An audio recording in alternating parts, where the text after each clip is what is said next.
Hey guys, here's 10 tips and tricks to get you involved and ready to go on Throne and Liberty.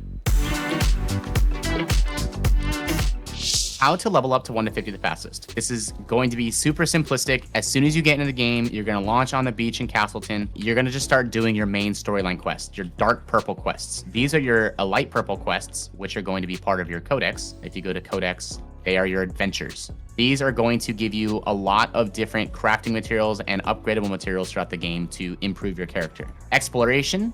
These are your blue quests. While you're doing your main storyline quests, the purple diamond right here, that's my main storyline. There's going to be breakpoints in the game where you will not be able to progress onto the next main storyline mission until you get to a certain level. I believe there's 4. There's one right about level 20. There's another one between 25 and 28, 37 and 38, and then 43 to level 45. When you hit those breakpoints of not being able to do your main storyline missions, you're essentially just going to run through the game to the zones that are most close to your character level, and you're going to unlock these blue quests. They're automatically going to populate into your map, your quest zone. You don't have to go and talk to anybody. They're automatically going to populate in the quest zone that you're in. When you get these blue lists or blue quests in your quest log, it can be a little difficult to know where you're going. The easiest way to do that, favorite all of the purple quests or all the blue quests. You can also push H. H is going to be your traditional quest log, and it's going to separate them up here in the top bar, your main stories. This is actually really, really nice because this tells me where I'm currently at with for favorited, and you can go through and click all these. This is all the regions that have available blue quests, and when you're in that zone, you can actually click the content details button, and you can get a lot more information. This is the exploration tab, your blue quests. These are your light purples. These are your blue quests. And you can go through here and you can see that this one quest line has all these different follow-up quests, and you get different rewards based on how many you complete. You can get armor this way, you can get different morphs this way, you can actually get different guardians this way, which is really, really cool. And as you do that, it makes it super easy to tell which quests will give you the most experience. So this quest will give me 516 for the first one and 1589 for finishing the final one. So you start getting contracts in the game around level 18 or so. You will get to come to the Starlight Observatory ruins. It's just not that far away from Castleton. But once you get here, you get access to the contracts, and the contracts are pretty good for getting your crafting materials in order to start crafting some gear. You just come right over here to Lyra, see contract objectives, and on this guide you can see like this specific contract will give me 2 quality magic powder instead of just 1, so you do kind of want to pay attention to those to make sure you're grabbing the best contracts for your character. This only gives me 5 training dues, this one gives me 15, and I also get an accessory lithograph. This contract by itself is so much better for me because I'm restricted to a certain amount of contracts per day. Once I grab this contract, I'm gonna accept it. I only have 1 open spot at the moment, but you can go through here and you want to grab the contracts that have the lithographs for accessories, armor, and weapons. That way you can actually craft the gear and craft extra gear if you need to. So once I grab 1 accessory, let's just go ahead and see if I can get a weapon lithograph here. I'm gonna click the refresh button. I did happen to get a weapon lithograph, so now I have another contract that I can grab. I have this one currently accepted, and then once you have your contracts, you can go ahead and click them. You can directly click on them, and it'll direct your camera on where they are at on the minimap. And once you click it and it highlights on your minimap, you can now locate it on your main map. So this contract location is not that far away from me in order to do it. And then I click this one, and it also shows me that the contract location is in Carmine Forest. Crafting from your storage chest. If you have gotten to the parts where you can place all of your items from your inventory into your storage, we're at a good spot. For this example, I'm going to go ahead and use the armor crafter because I have more of the lithographs, so it'll be easier to show you. It's all in my storage, but if I go to my crafter, it shows that I have 7 lithographs. I have 14 quality mana steel, 93 quality magic powder, and 66 quality polished crystals. I'm going to go ahead and go back to my inventory again so you can see. Not in my inventory. That's all from my bank. The only thing that I do have in my inventory that I highly recommend you guys do if you want to craft from your storage chest is make sure you have your base material selection chest in your inventory. One of the things that's a little difficult is actually having the required materials in order to craft. But let's go ahead and click this bow real quick as an example, and let's say I need quality magic powder. These 2 buttons are actually very, very nice because if you're actually out of this quality mistwood, I can click to this materials required button. I can go to the section where it lets me craft it, and it'll show if I have 2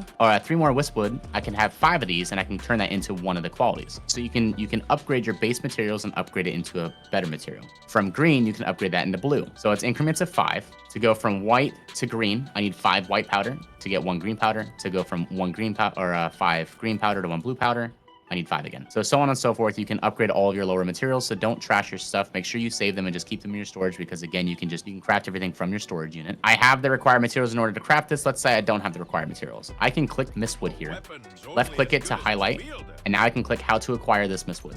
It'll show that I can get this in 2 different forms. I can either hunt black Mitrons. I can click that and it'll take me directly to the map and it gives me an icon of what they look like. You get those from the training zone, I'm assuming, or you can gather it from level 1 through 3 zone, level 28 through 31 zone, level 32 through 34 zone. So you can get them via multiple different ways. You just click it, seamless. Let's say you need the powders. You don't have enough powders. What I struggled with initially to craft my first set of green gear was some of the powders. And essentially what you can do, turn around, walk to the equipment merchant right here. You can buy white gear for a little bit of money. Let's just say I buy that. I now have 4 pieces of armor in my inventory that I know I'm not going to use, that I just need for crafting materials. You can go down here and you click the dissolve button. This is your salvage system. Click salvage. You can either grab everything of a certain tier and it'll automatically put them in there, or you can uncheck those and you can individually add items into it. By adding those 4 whites, I will get 80 guaranteed white powder with a chance of getting anywhere from 0 to 8 as a greater proc. Let's go ahead and dissolve those. And it gave me 80 white magic powder. I can run right over here. I can go to my crossbow again. And now with those extra 80s, I can go ahead and just craft 10 of these. And now I have a chance for a great success, a success, or a fail. I haven't yet gotten a great success or a fail yet, so I'm not quite sure what these guys do. But this is essentially just converting your lower quality material into your higher quality material, and you can do this all the way up to purple. So the next one that we're going to move on to is item progression and gear progression. So the question that we have been hearing a lot, or rather the concern playing the early access here, is investing your resources into enchanting the correct gear, because you don't want to be funneling all of your resources into upgrading one set of gear and then find out when you get to end game you don't even want to use that build and you want to change, and now you no longer have those materials. So the nice thing is the item transfer method. So if you start leveling up your gear, for example, these incantation shoes I leveled up to level 6 for the sake of this tip, and I just unlocked these blue boots, I can transfer a portion of this level, this experience, over to these blue shoes, because the green and the blue take their corresponding colored growth stones. Green is going to take green, and then blue is going to take your blue stones. So I can't level this up anymore because it's max level for green. But if I click blue, it's going to take blue stones. So say I want to move this level to these boots. I'm going to go ahead and click equipment enchanting just to go back to the window. Let's go to transfer. I'm going to select the shoes that I want the transfer to go to. So I want to use the Nature's End shoes. Once I'm in this, I can now select these boots that would otherwise not be used. And I'm going to take a portion of the experience and apply it to the new shoes. So this is going to go from level 0 and a guaranteed chance to hit level 3. So it's going to cost me 41,000 solent. So it does cost a little bit just to move it over, but nothing in comparison to the materials that you used to get it to level 6 in the first place. So I'll go ahead and transfer it. It's going to go straight up to level 3. If I wanted to transfer to a different pair of shoes, I could literally do the exact same thing to another pair of blue shoes, but you are going to lose a portion of that level. So if I wanted to, or actually no, because they are both the same colored tier, it's a straight swap. So you lose the potential of dissolving it, but you get to roll over the experience that it's currently at. So I could change this and move this directly into a level 3 and acquire the stats from the new shoes. This is very, very important because as a new player, you are going to be messing around with your different presets and everything like that. And you might have a staff that's level 6 and you're trying to transfer it to a new blue staff, but you can't find it. This is what we want to touch on. So if I go to, so if I went enchanted this again, transfer, clicked it, you can see these boots are right here, because they're in my inventory unequipped. If I went back to my profile screen, went to preset 2, equipped the level 3 shoes, these will no longer be a consumable to transfer this level. So if I go back to my preset 1 and I want to transfer them to this, click the boots, they're no longer here because they're on my character in a different preset. So it's very important to note, if you want to extract that experience and move it to a different item, it cannot be equipped to your character on a preset. We're going off of another addition to the item progression. When you level up your armor and you level up your weapons, don't feel like you're locked into only playing that specific weapon. Like for instance, like we were talking about, you do have multiple sets that you can go through, but don't feel like you're locked into only playing greatsword dagger. Don't feel like you're only locked into playing staff, sword, and shield. You can play all of the weapons in the game because it gives you plenty of resources available to get more weapons. The only time you really should be thinking about, okay, do I want to actually really enchant this item or enchant this weapon, is once you get your all of your blue items to level 9, and then you're progressing into your purples because you want to make sure those level 9 enchantments are going to transfer some of that progress over to your purple gear. That's really the only time you need to worry if you're building the right weapon set or if you're building the right armor set, because everything else comes so quickly and easily through playing the game that you can try literally everything in the game. You can try all the different weapons, you can try all the different combinations of the gear, you can try all the different skill specializations without really the fear of losing resources. It comes fairly easy and fairly quickly. You can gather and get your character up pretty quick. This tip's gonna be really, really great. Once you get to about your level 20 mark, your level 25 mark, you're gonna start getting into the range of unlocking your first couple pieces of blue gear. This is a monumental step for your character growth. It feels really fantastic. But then on the side note, you're like, oh crap, which item for my weapon do I want to grab? Because I'm fairly certain as you're leveling up, you get your first couple blue gear through your codex. When you finish your adventures, you can go to your final rewards and it'll tell you what you're going to acquire. So right here, for instance, this is a blue piece of helmet. Once you finish chapter 6, you unlock a blue piece of gear. Which one do I go for? When you get the chance for your weapons, it's kind of scary because you want to select the correct weapon. You don't want to make the wrong choice. Once you unlock your first blue from the codex or from a dungeon, your second one you can get just as easy through the lithograph book. This is your progression system in the game that you get to apply items to that you don't want to dissolve or sell, and you can acquire new items from doing that. So you can see that these are glowing. If I put this bow into this slot and then I put this chest piece into this slot, I can acquire these 2 pieces of crafting materials. But the reason I wanted to do this and go into this with you guys is as soon as you open up the lithograph book, you can scroll down and you can start seeing different grades of gear and different tiers that you can apply to start unlocking that. For instance, I had a crossbow, I had a bow, great sword. Let's say you got the daggers and you're running a dagger crossbow build. You can now use those green lithographs that you've been collecting, those resources that you've been collecting through contracts to craft these individual bows. And once you turn in all 4 of these bows, you can now unlock this blue bow. And guys, just to know, we will be streaming live on NA West Lunar Monday through Friday, 3 p.m. to 8 p.m. Pacific Standard Time. If you guys have any questions at all while we are playing, please stop by and we would love to help you guys out, and we'll see you guys there. And moving on to the next tip is going to be the quick deposit function for your storage manager. As we all know, we're playing the game, your storage and your inventory is going to become quite cluttered. Currently, I have a 95 out of 130 spaces. That's one thing that they did nice is that they gave you a nice base, a large base inventory, but let's go ahead and clean that up a bit. You're going to go to your storage manager in any city. And I want to note before we actually begin with this, your storage is actually going to be smaller than your 100 units. You have to just click this expand button and you can expand it by 5 slots every time for an X amount of cost. Super important to start building that up. And my next note is before you're able to quick deposit in your stash, you need to click the cogwheel, go to your quick deposit settings. What we need to do is we need to make sure to click the reset button down here in the bottom right hand corner because there's currently from a bug. I'm going to go ahead and click the reset button. It sets everything to 0. Recheck grade all. Scroll down to your growth materials if you want to, and click those. Crafting materials, miscellaneous. And you click apply. Whenever you come into your storage at this point, you can click the quick deposit button and it'll automatically send everything that's those materials into your storage. The skill progression system. This is a question a lot of people have and quite concerning. I don't think it's a concern that you should be worried about. You should embrace it and be excited for it. I'm gonna go ahead and open the skill tab with just pushing K. You can see your active skills for your weapon sets. I currently have, dagger and greatsword selected. As you're leveling up, it's going to show you they're going to be locked, and it's going to show you level 18 will unlock this skill and this skill, on so on and so forth until you get to level 50, which is like your elite skills, which would be these final guys. You don't have to, like for instance, in New World, you have to level up each individual weapon to unlock the abilities for that weapon. As soon as you start leveling up and you hit a breakpoint of like level 40, you'll unlock these skills for the weapon set on every weapon set. Right here, for instance, you can see.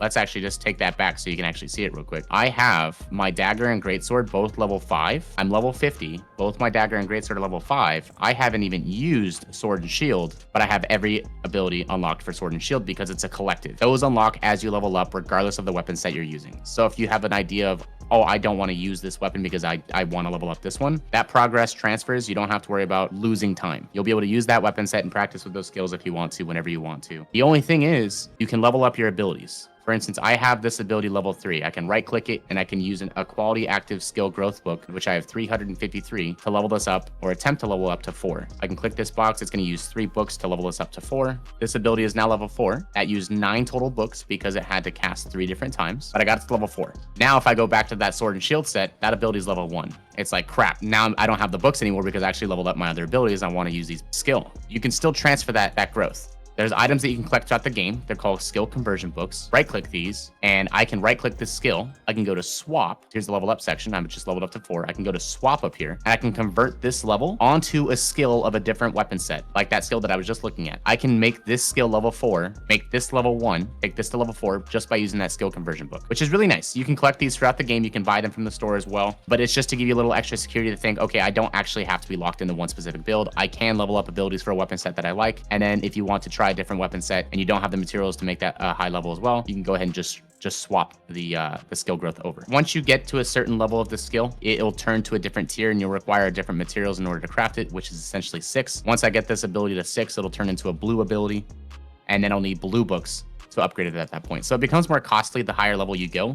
But when you're in the green tier, it is pretty inexpensive throughout questing and just doing contracts to get more books in order to continue to level up your abilities. Only use your skill conversion books. These guys right here, the purples, once you get them up to blue tier or purple tier, because it is a lot more expensive to level up your abilities at that point. While that's inside the green tier, you can go ahead and just level them up and play the game as you would normally. Skill specialization. This is the really fun part. I'm going to go ahead and go to a staff SIBO build that I'm not currently using. I'm going to refund all of my points. So I have 100 points at the moment because I'm level 50. You just get points as you level up. You can click any ability in here and it gives you your base ability here in the middle of what this ability does. And then you have skill modifiers. I can use 7 here to make this attack an additional hit. So instead of it only activating 1 time, it can trigger twice. I can use 5 to make the vampiric damage 15% more potent. And you can do that for every single one. Refunding is completely free. You can refund your points whenever you want to. I can put all 100 points into this, modifying these abilities. So it makes it super free to just test a whole bunch of different builds. You don't have to feel like you're locked in place and you have to play one specific playstyle throughout the entire game.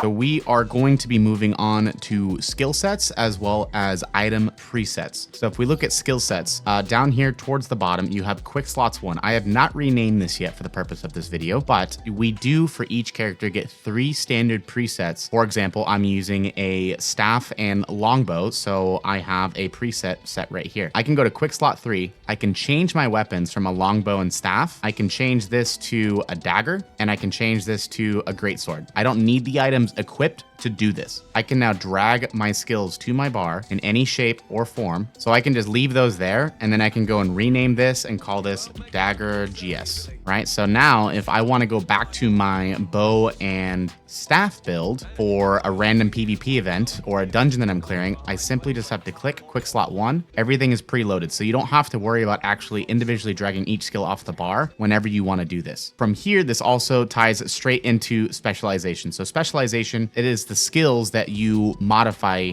your base skills with. So if I came to specialization and I was looking at my dagger greatsword build, I have a total of 100 spec points. So if I went to dagger, here's all my base skills. I can select modifiers for each one of them. So it's very, very quick and seamless to be able to modify the build that you want to do. Here's the question. I'm changing my weapons when I have to change my gear. Yes. So if I open up my profile page, this is my gear set, you have the exact same buttons. So this is all of my gear that I'm using for my bow and staff build. But if I was going to go to equipment stats 3, it's going to show everything is empty. My weapons are empty and all of my stat points have also reset. So it gives you full customization to modify your build however you want to, that you can switch on the fly whenever you want to. This is a resource that you collect through the game via guild contracts and also playing the game in the dungeons. It's called Training Due.